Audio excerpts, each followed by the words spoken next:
परिवार रे हमनी के दुश्मन है गौवा जवार रे। तोरे खातिर छोड़ देलिया घर परिवार रे हमनी के दुश्मन है गौवा जवार रे। दुखवा विपतिया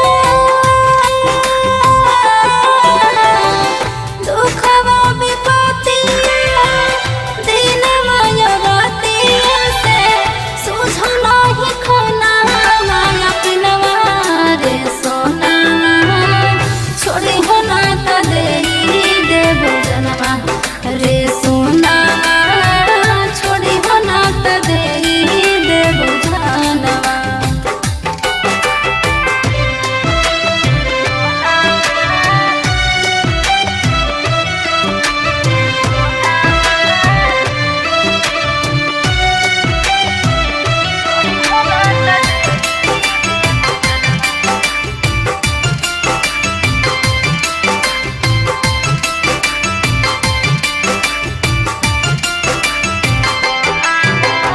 जात पात के लहत मर के धइयो हम हाथ रे कबो ना तू धोखा दे बुझे है हालात रे।